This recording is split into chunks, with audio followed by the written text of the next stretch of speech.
Hey guys, it's Coach Jordy here to talk about the next 3 movements in our movement series. And today we're talking about the core. Now we're not talking about the six-pack that everybody wants to love. We're talking about the muscles in our core that help us with rotation and side bending.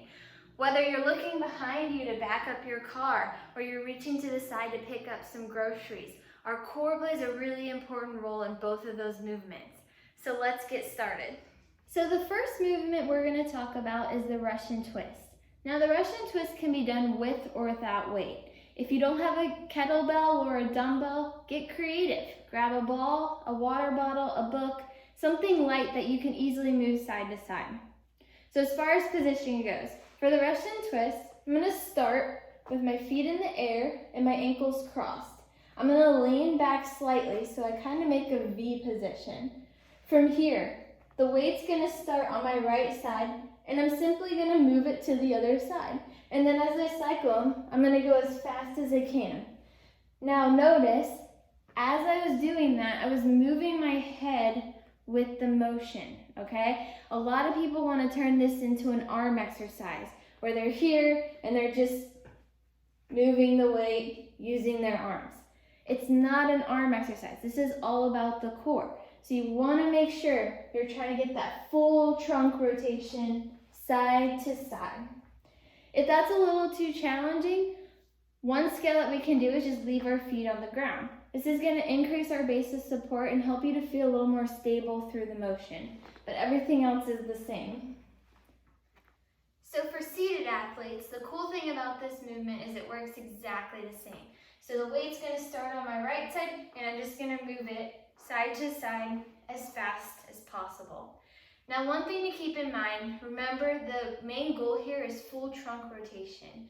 So if you have armrests that can be moved out of the way, or if you have the ability to scoot forward in your chair slightly, you want to try to do so to allow you to get that full rotation without running into the back of your chair or your armrest. That's obviously going to depend on your individual setup and your overall comfort with the movement. Let's talk about our second movement. The next movement is something called penguins, and you'll see why in a second. For these, I'm going to be on my back with my knees bent in what we call a hook lying position. From here, part 1 of the movement is very small but very important, and that involves engaging your core.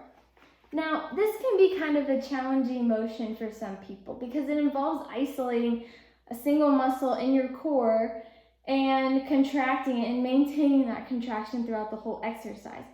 But it's really important, and this doesn't just go for ab exercises, it goes for any time you're sitting up in life. Whether you're sitting up from the couch or getting up from bed, you always want to engage your core first. So to do that, I'm going to think about bringing my belly button towards the ground.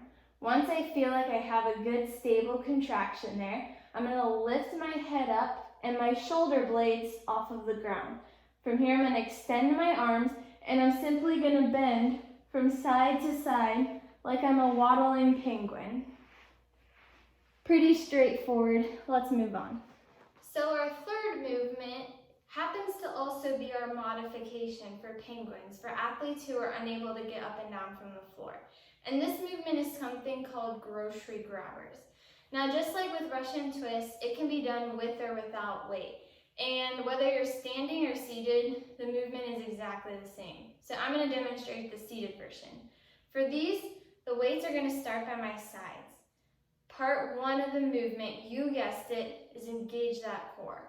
So I'm going to engage my core. I'm making sure I'm sitting up tall and my posture is good and I'm nice and stable. From here, I'm just going to bend slightly to the left and then to the right, back and forth, like I'm picking up groceries.